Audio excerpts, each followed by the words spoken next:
14वें नरक का नाम है वैतरणी। जो राजा, सुखदेव गोस्वामी कहते हैं, जो राजा या राजा के कर्मचारी धर्म की मर्यादा को तोड़ते हैं वो मरने के बाद इस वैतरणी में जाते हैं। राजा से अर्थ समझ लीजिए आजकल के नेता, या नेता के जो वाउचर होते हैं ना वो। राजा से आप समझ लीजिए आजकल के लीडर, क्योंकि लीडरशिप करना ये क्षत्रिय की वृत्ति है। जो लीडर है, जो अथॉरिटी है, फिर चाहे कोई देश हो, समाज हो, संस्था हो, कहीं पर भी लीडर को चाहिए कि धर्म को अच्छे से निर्वाह करे। गीता में कृष्ण कहते ना, यदताचरति श्रेष्ठस्त तद्देवे तरो जनः सयत प्रमाणम कुरुते लोकस्तद अनुवर्तते। वैसे तो धर्म का पालन सबको करना चाहिए, लेकिन लीडर को विशेष, राजा को, लीडरों को विशेष रूप से धर्म का पालन करना चाहिए। यदि लीडर धर्म चूके, समाज के अग्रगण्य, समाज के वरिष्ठ यदि धर्म चूके तो समाज भी गलत राह पर जा सकता है। तो ऐसे लीडर, ऐसे अथॉरिटी यदि धर्म की मर्यादा को तोड़ते हैं, अब इसमें आप समझ जाइएगा कि धर्म की मर्यादा क्या होती है। वेद शास्त्र और धर्म की मर्यादा को तोड़ते हैं। मुझे चैतन्य महाप्रभु याद आ रहे हैं। महाप्रभु जो जो अवस्था में, जिस जिस आश्रम में रहे, परफेक्ट उसको निभाते रहे। मैं ये कह रहा हूं कि जो लीडर है, सुखदेव गोस्वामी वैतरणी 14वें नरक का वर्णन करते हैं कि जो समाज के अग्रगण्य है वो अपने धर्म की मर्यादा को यदि वह तोड़े तो वो वैतरणी नाम के नरक में जाते हैं। इसलिए गृहस्थों को अपनी मर्यादा में रहना चाहिए। नहीं, हम सब इस्कॉन के भक्त बैठे हैं, इसलिए मैं एक पॉइंट मुझे याद आ रहा है इसलिए कह दूं। देखिए, हमको कभी भी अपनी मर्यादा नहीं तोड़नी चाहिए। यहां मर्यादा की बात आई है। सुखदेव जी कहते हैं जो अपने धर्म की मर्यादा तोड़ता है वो नरक में जाता है। हम भक्तों को ये खास याद रखना चाहिए। कभी कभी हम लोग हमारे स्वभाव से, हम हमारी लिमिट से बाहर निकल जाते हैं। मैंने अक्सर देखा है, हम मंदिर आते हैं और मंदिर आकर कुछ सेवा करते हैं, एक छोटी सी सेवा करते हैं और हम कितने बड़े बड़ी सलाह देते रहते हैं।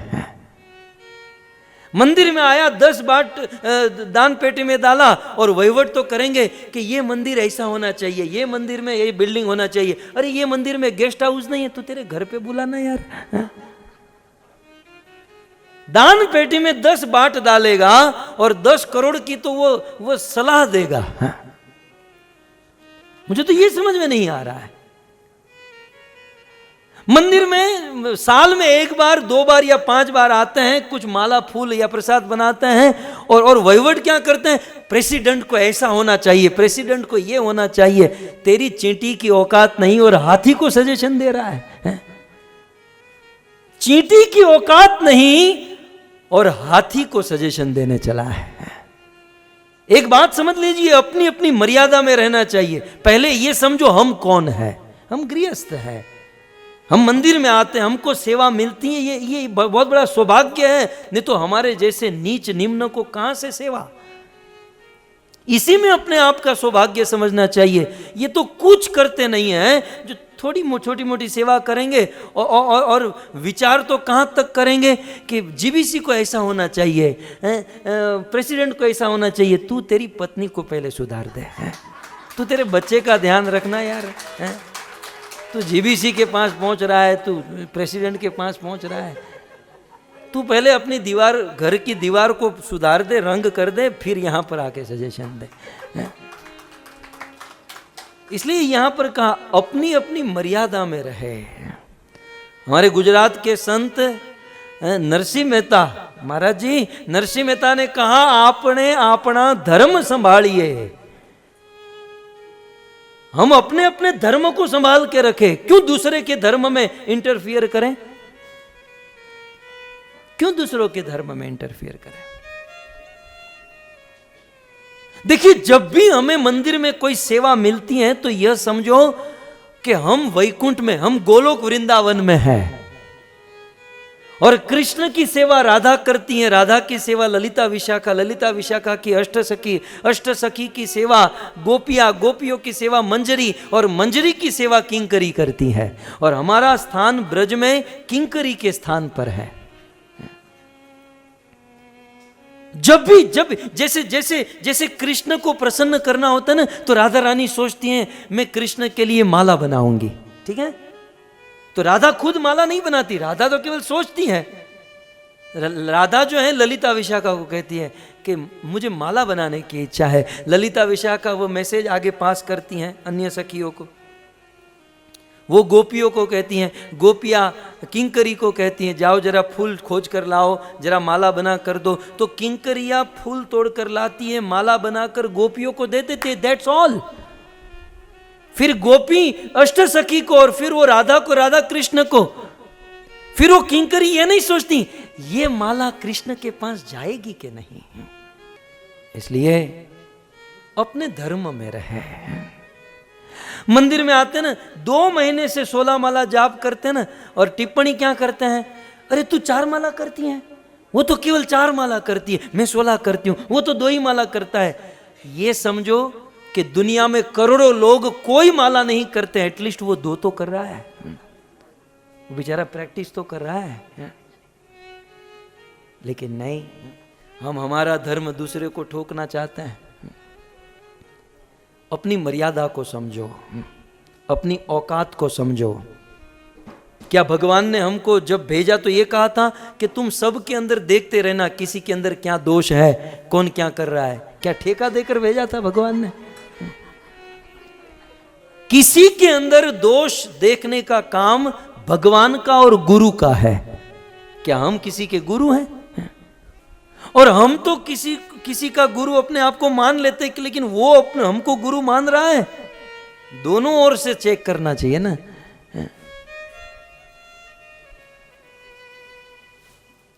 जो अपनी मर्यादा को तोड़ता है निश्चित मरने के बाद नरक में जाता है।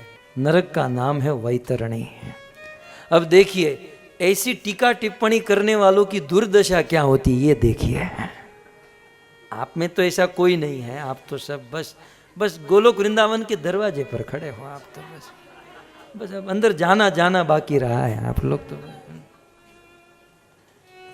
लेकिन जो दूसरों के ऊपर टीका टिप्पणी करते हैं, एक तो अपने जीवन का समय बर्बाद कर रहे हैं, दूसरा दूसरों को बिगाड़ रहे हैं। अपना तो बिगड़ा हुआ है, दूसरों का भी। इसलिए मैं बार बार कहता हूं, रूप गोस्वामी का वो श्लोक कभी मत भूलना, सबकी संगति करने की जरूरत नहीं है। संगति किसकी करनी चाहिए, ये बड़ा महत्वपूर्ण बात है। हम तो इस्कॉन पटाई में जाते हैं, वैष्णव एसोसिएशन करते हैं, हम 10 साल से एसोसिएशन कर रहे हैं, लेकिन फर्क तो कुछ नहीं है, परिवर्तन तो दिखाई नहीं दे रहा है। जैसे थे वैसे हैं। क्यों? क्योंकि हम जिसे वैष्णव एसोसिएशन कहते हैं वो वैष्णव एसोसिएशन है ही नहीं। वैष्णव संघ क्या है? डिवोटी का एसोसिएशन मीन्स, रूप गोस्वामी कहते हैं, कृष्णेति यस्य गिरितौ मनसाद्रियेत दीक्षास्ति चेत प्रणति भीश्च भजंत मीशम शुश्रूषया भजन विज्ञ मनन्य मन्य निंदादि शून्य हृदयम इप्सित संग लब्ध्या। रूप गोस्वामी, हम तो रूपानुग है ना। शिल प्रभुपाद का ये मोमेंट रूपानुग है। हम सब रूप गोस्वामी के पद चिन्हों पर चलने वाले हैं। आप मुझे ये बताओ, कोई किसी का दोष आपको सुनाता है, वो आपको क्यों सुना रहा है? मुझे ये बताओ। मान लो मेरे अंदर कोई दोष है, मेरे अंदर कोई कमी है, समझ रहे ना आप, और कोई माता जी या कोई प्रभु जी आपके पास आए कि लाल गोविंद प्रभु ऐसा है वैसा है, वो आपको क्यों सुना रहा है? उसको मेरे गुरु को कहना चाहिए, मेरे बाप को कहना चाहिए, उसे भगवान को। आपको क्यों? क्योंकि वो आपके कान में जहर डालना चाहता है। जो जहर उसके अंदर है वो जहर आप में ट्रांसफर करना चाहता है। जिसे एड्स होता है ना, जिसके अंदर वायरस होते हैं ना, वो चाहते हैं कि दूसरों को भी हो। ऐसे लोगों से बचना चाहिए, समझ रहे हैं?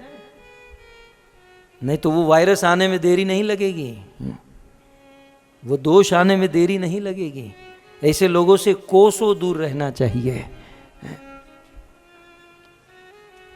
यदि कोई बुरा है, यदि कुछ है, तो वो उसे सुधारने की भावना है तो उनके गुरु को बताओ, वो जिनको आश्रित है उनको बताओ। जहां किसी का दोष कहने की बात आई, समझो उस बोलने वाले में कहीं ना कहीं दोष है। That's all. क्योंकि भागवत में एकादश स्कंद में भगवान नव योगेश्वर ने कहा कि सर्वभूतेषु यह पश्येत भगवत भावम आत्मन। शुद्ध भक्त वो है जो सब में भगवान को देखता है, और जिसने सब में भगवान को देख लिया तो दोष का कोई प्रश्न ही नहीं रहता है। दोष का प्रश्न ही नहीं रहता, क्योंकि भगवान बैठा है उसके अंदर। यही बात गीता में कही ना, विद्या विनय संपन्ने ब्राह्मणे गवि हस्तिनी शुनि चैन स्वपाके पंडिता समदर्शिना। जो पंडित है, जो ज्ञानी, जो भक्त हैं, जो शुद्ध भक्त हैं, वो सब में भगवान को सिया राम मई सब जग जानी, करू प्रणाम जोर जुग पानी। सबको रिस्पेक्ट देगा, सबको आदर देगा। शुद्ध भक्त जो है कभी किसी की निंदा नहीं करेगा। और रूप गोस्वामी कहते हैं कि ऐसे शुद्ध भक्त की संगति कीजिएगा। क्या कहा रूप गोस्वामी ने? उस प्रसिद्ध उपदेशामृत, आप उपदेशामृत ग्रंथ अवश्य पढ़िएगा, और कुछ पढ़ो या ना पढ़ो, भक्ति राज्य में प्रवेश करने के लिए रूप गोस्वामी के द्वारा लिखा हुआ उपदेशामृत और प्रभुपाद का परपट, भक्ति राज्य में एंटर होने के लिए एक दरवाजा है, एक द्वार है। और उसमें रूप गोस्वामी कहते हैं कि कृष्णेति यस्य गिरितौ मनसाद्रियेत। यस्य गिरा, जिसकी वाणी पर कृष्ण इति हरे कृष्ण महामंत्र निकले, उसका एसोसिएशन नहीं करना है, उसकी संगति नहीं करनी है। ऐसे तो बहुत मिलेंगे। उसे क्या करना है? मन से आदर दो, रिस्पेक्ट करो और वहां से निकल जाओ। ओके, समझ में आ रहा है? फिर आगे क्या कहते हैं? दीक्षास्ति चेत। और यदि किसी की दीक्षा हो चुकी है, यस्ति दीक्षास्ति चेत, यदि किसी की दीक्षा हो चुकी है तो प्रणति भी, तो उसको दंडवत प्रणाम करो, क्योंकि वो एडवांस है, वो दीक्षित है। लेकिन उसको भी मात्र दंडवत, उसका एसोसिएशन नहीं करना है। रूप गोस्वामी ने क्या कहा? दीक्षा ली तो कौन बड़ी बात हो गई, उसका एसोसिएशन नहीं करना है। एसोसिएशन किसका करना है? सुनिए, रूप गोस्वामी ने क्या कहा? जो महामंत्र जमे उसका एसोसिएशन नहीं, दीक्षा ली उनका नहीं, एसोसिएशन संगति किसकी करनी है? 3 पॉइंट है। पहले शुश्रूषया, जो गुरु शिष्य परंपरा में कनेक्टेड हैं और गुरु शिष्य परंपरा में रहकर अपने गुरु की सेवा करते हैं, एक। और उसी के साथ भजन विज्ञ, भक्ति तत्व विज्ञान को पूर्ण रूप से जानते हैं। और तीसरा निंदा आदि शून्य, जो कभी किसी की निंदा नहीं करते। ये 3 गुण जिसके अंदर हैं उसकी संगति करनी चाहिए। क्या हम करते हैं? जब ऐसी संगति नहीं करते तो प्रोग्रेस कहां से होगा? क्योंकि कृष्ण भक्त भक्ति जन्म मूल है ही साधु संग। भक्ति का मूल तो साधु संग है, और साधु संग ये साधु संग है। ऐसा साधु जो कभी किसी की निंदा नहीं करता, ऐसा साधु जो भक्ति तत्व को जानता है, ऐसा साधु जो गुरु शिष्य परंपरा में निस्वार्थ भाव से सेवा देता है ना? हम लोग ऐसों की संगति नहीं करते, मंदिर तो आते हैं लेकिन हम हमारे टाइप का खोजते हैं। वो ऐसी है, फलाना ऐसा है, वो ऐसा। हाँ, मैं भी कहती थी ऐसी, ऐसा ऐसा ऐसा ऐसा। फिर वो कहाँ जाएंगे? वैतरणी नरक में जाएंगे। आप लोग तो नहीं जाओगे, आप तो सब बस दरवाजे पर खड़े हो। अब कौन सा दरवाजा मेरा ईश्वर जाने लेकिन दरवाजा जरूर है।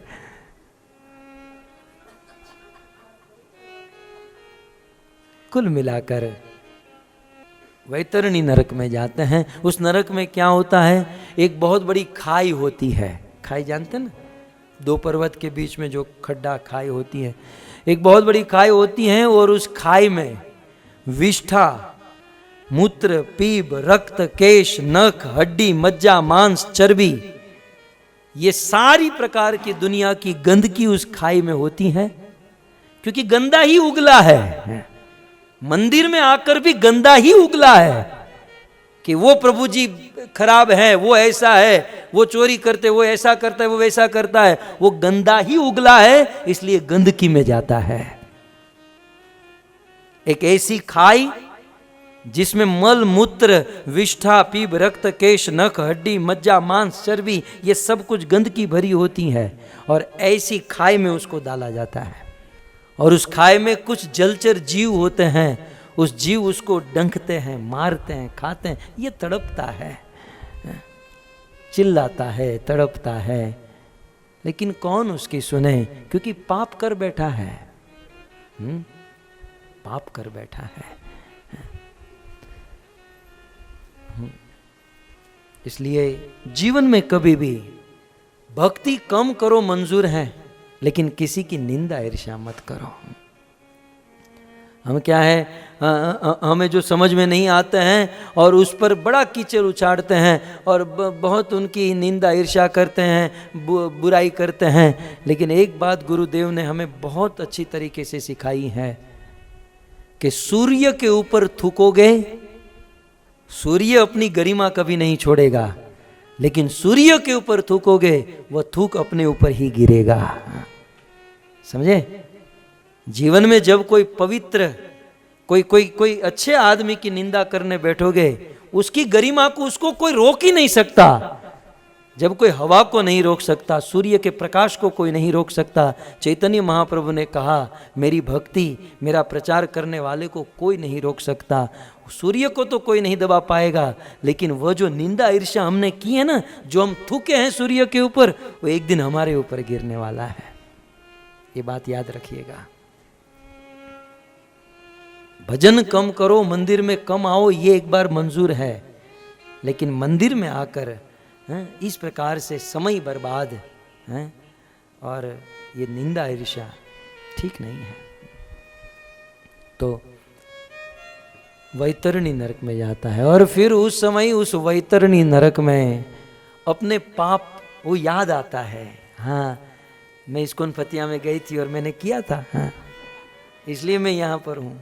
वो ऐसा लिखा है। फिर सुखदेव जी कहते हैं कि सारी बात याद आती है, डेट के साथ, डे और डेट और टाइम के साथ सब कुछ याद आता है, और अफसोस करते हैं कि नहीं किया होता तो अच्छा था। लाल गोविंद प्रभु कह रहे थे, बिल्कुल सही था, हाँ, मैं भी याद आऊंगा, हाँ, कि नहीं वो बेचारा कह रहा था, हाँ, लेकिन हमने नहीं मानी तो नहीं मानी। सो इस प्रकार अफसोस होता है, लेकिन सूरदास जी ने लिखा है ना, मन पछतई है अवसर बीते, मन पछतइए क्या होता है जब चिड़िया चुग गई खेत। बाजी खत्म हो जाने के बाद मन पछता है, उसमें क्या लाभ है, लेकिन अभी भी बाजी हमारे हाथ में है, हमारे हाथ में बाजी है। इन बातों को सुनकर जीवन को अभी भी यदि हम सुधार दें तो ये भयानक नरकों में, उग्र यातना में जाने से हम बच सकते हैं। सबसे पहले वीडियो पाने के लिए लाल गोविंद दास यूट्यूब चैनल को सब्सक्राइब करें और बेल आइकॉन को प्रेस करना ना भूलें।